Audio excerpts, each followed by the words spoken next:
I'm told it happened in the last couple of weeks because, as we know, the Girl Scouts are selling their cookies most recently. So this Girl Scout troop was in front of a supermarket, and, you know, I support them.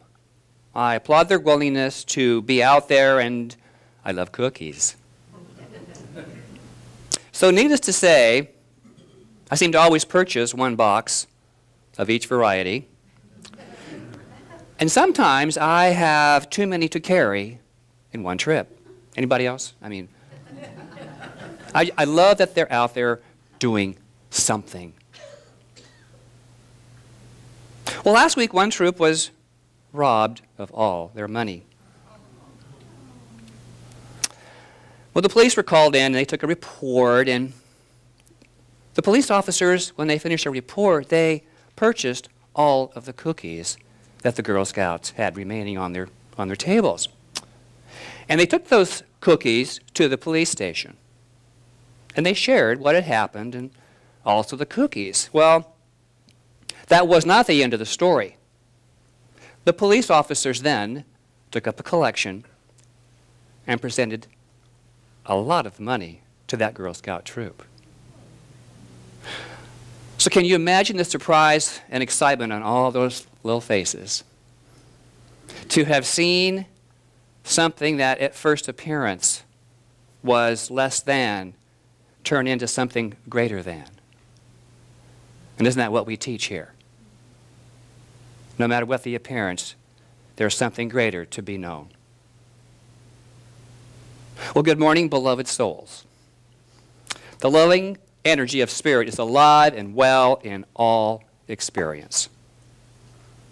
And the Girl Scouts experience offers, to me at least, an awareness to our center's theme for February, which is inspiration through love. Inspiration through love. So what does it mean? What do we mean when we say to inspire or inspiration? What is that? Well, St. Webster says it is to influence, move, or guide by divine inspiration. I like that one. I get to choose which ones I choose. And the second one that I chose from the definitions is to exert an animating, enlivening, or exalting influence on.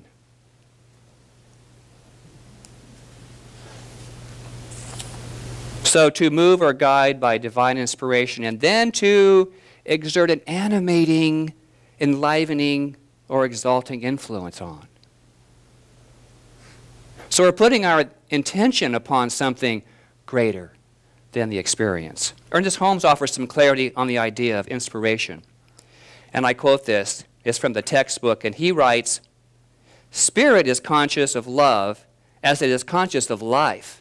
It is inspired by love, and its government is one of love. Thus, love is the fulfilling of the perfect law. The law is the perfect outcome of love, and love is the outpusher through law. Love and law go hand in hand to produce a complete and perfect manifestation."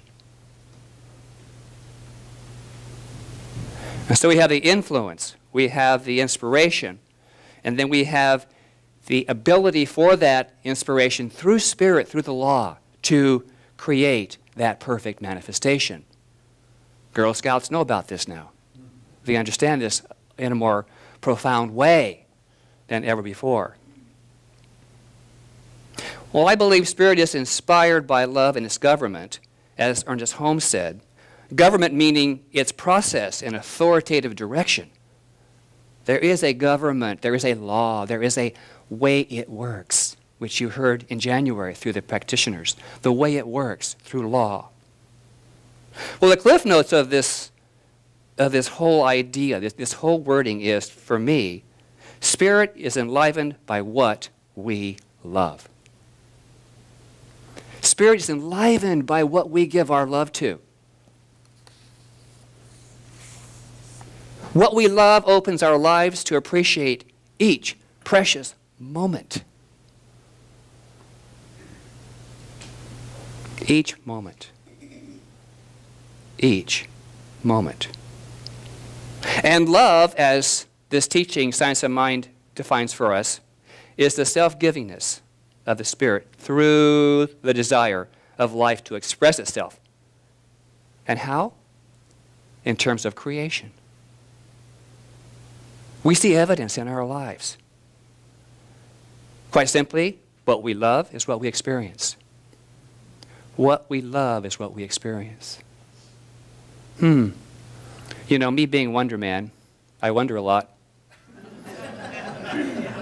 So I'm wondering, gee, what I love is what is showing up in my life? Really? Really? Yes, sir. Yes, ma'am. It is. Because deep down is what I love. What I desire, what I know is true, what I believe for me is good enough for me. That's what I have. And if there's something showing up that is robbing me of my apparent good, then I have an opportunity to love more deeply, to go within, to understand what that belief is about, and then to say, be gone. That's over in my life. And then to focus on a new inspiration. What are you loving today?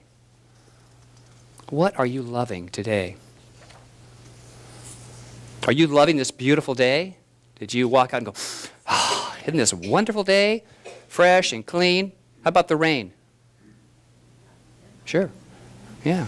Had quite a lot of that, haven't we? Abundance is all around us. So what beliefs are you deeming worthy of your time and experience? What fills your life? How do you fill your life? What do you do? What do you say yes to? What do you say no to? It's all good. It's all your choice.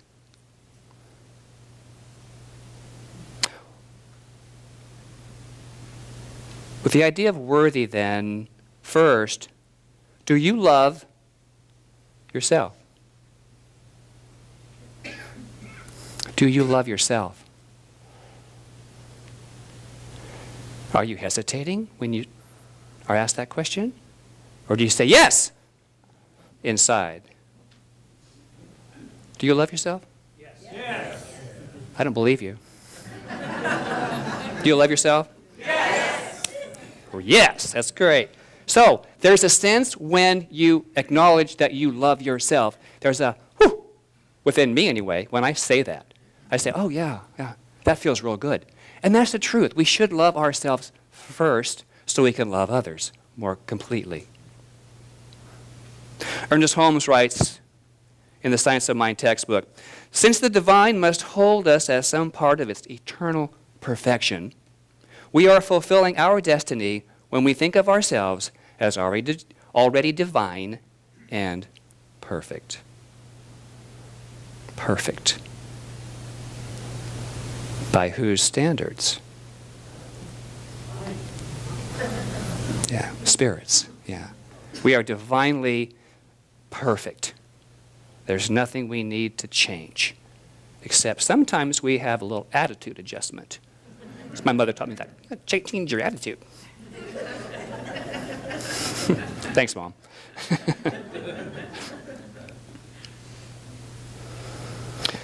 You and I are already divine and perfect.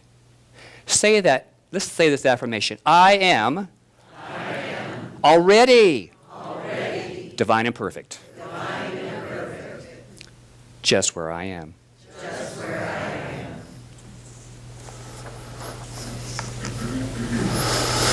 You know, humanity has conditioned us to believe that we have been set upon this planet to carry out some mysterious and unknown plan known only to a God somewhere out there. I never could buy that one. I never could. As a small child, I could never, ever accept that as me, for me. That I was a, I love the old, a worm of the dust. A sinner. You're going to hell if you don't. Blah, blah, blah, blah, blah, blah, blah. Well, as I've learned, hell is an experience right here on this planet. And I've been through it. And I may go through it again, but I hope I don't.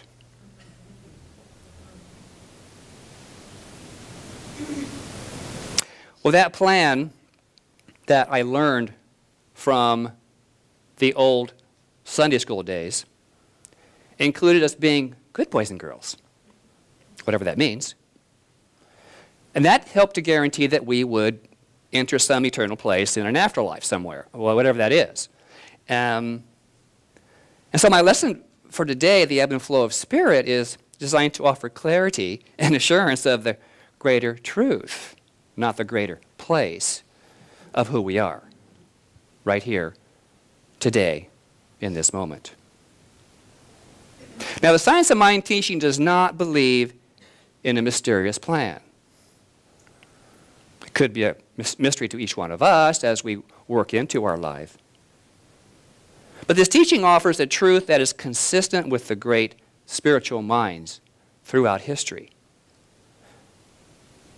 Science of mind draws upon the commonalities of life-affirming awarenesses that uncover the divinity as that which we already are. That's a hard nut to crack sometimes as we study this teaching, that we already are a divine and perfect expression of God, right where we are, doing exactly what we need to do right now. So the ebb and the flow of spirit.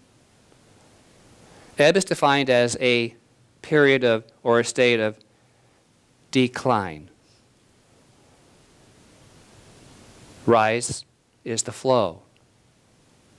And in the ocean, there's a tide of ebb and flow.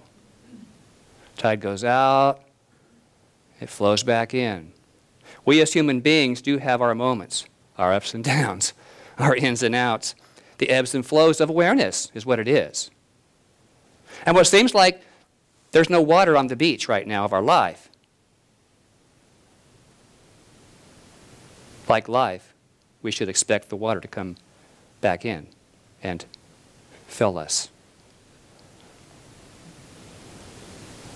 The Dalai Lama shares, looking at problems from different angles actually lessens the mental burden. From the Buddhist viewpoint, every event has many aspects. And naturally, one event can be viewed from many, many different angles. It is useful when something happens to try to look at it from different angles. And then you can see the positive or beneficial aspects. I say see it from love. See it from love. See it from love. I've been a student of love for many years. As a younger person, I believed love was something I had to get in life.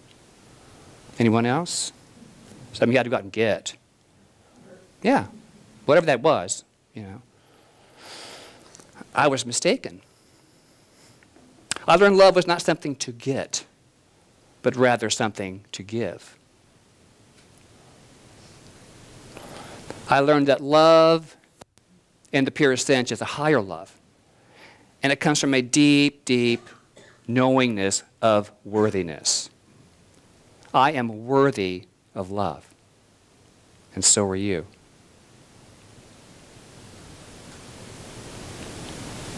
And out of this deep sense of knowing and fullness, love flows like a swollen river.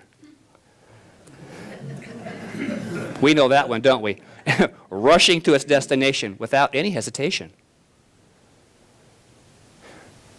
The whole energy and visual of the river right now, and its rise, and that period that we were in drought, and it was a process of nature. And people who study the rivers and people who study drought conditions, there's a reason for all of it. It's a necessary piece. A drought is necessary to produce a certain balance on the planet. Don't know what it is, but I know that there is a balance to all that. And the water then rushing down creates a lot of nutrition to the banks of many rivers. If it didn't do that, we wouldn't have what we have today in the foliage. I think Connie can attest to the river because you live on it. How it brings the soil, the nutrients. And so it's rich. When there's a flow like that, there's a richness. It contains so many major aspects of nature. And just like with us, when there's a flow of love up and bubbles over and spreads out, you're sharing that richness, that worthiness that each one of us feels with all of those around us.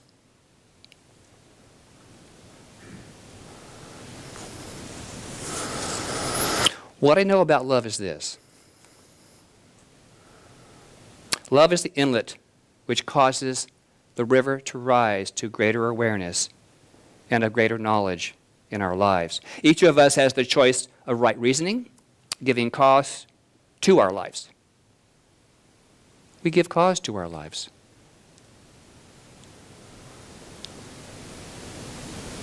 I love that. We give cause to our lives.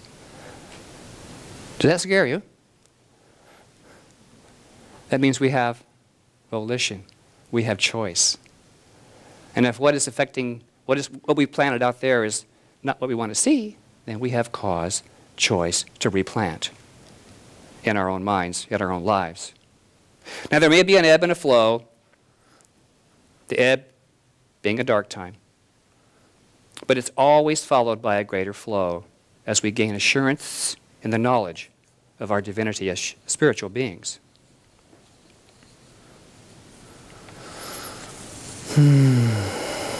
I like this quote. When it's dark enough, you can see the stars. How many walk out and look at stars? I do. They've been beautiful this year. Haven't seen too many lately. Oh, wow. Look tonight. They're out there saying, hello, Diane.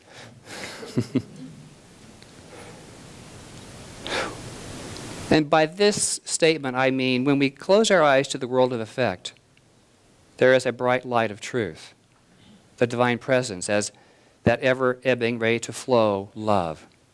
It is abundant in its potential into our lives.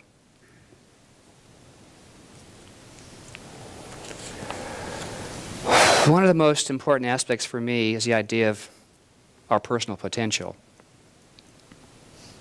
Each of us has, as the old saying goes, the ability to be the master of our own ship.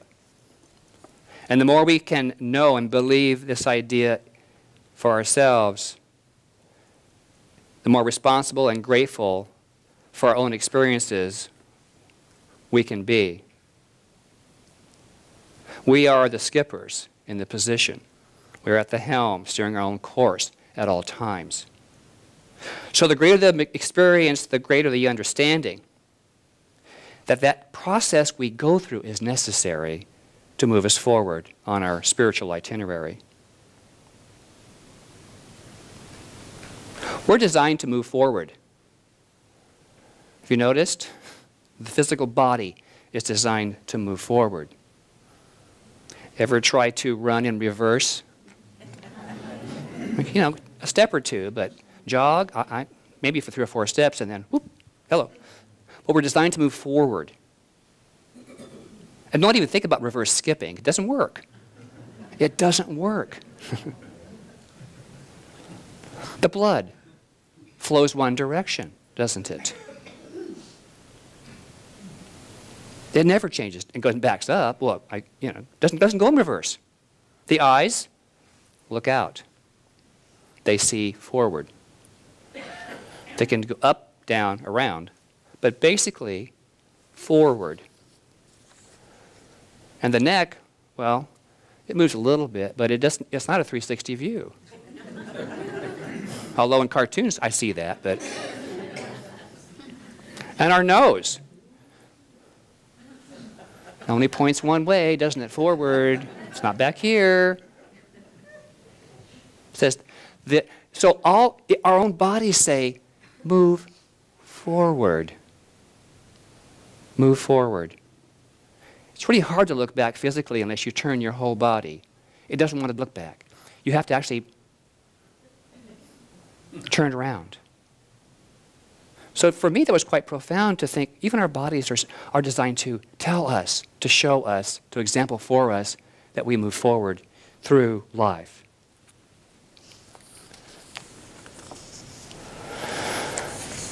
So, do each of you have a program today?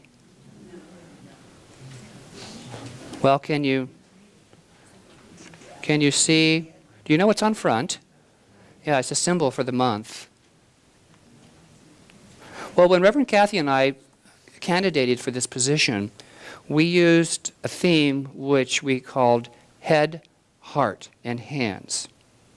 The head, the divine mind and perfect law, the heart, unconditional love, and the hands demonstrating the oneness as our spiritual community. And so we came up with this symbol of a heart.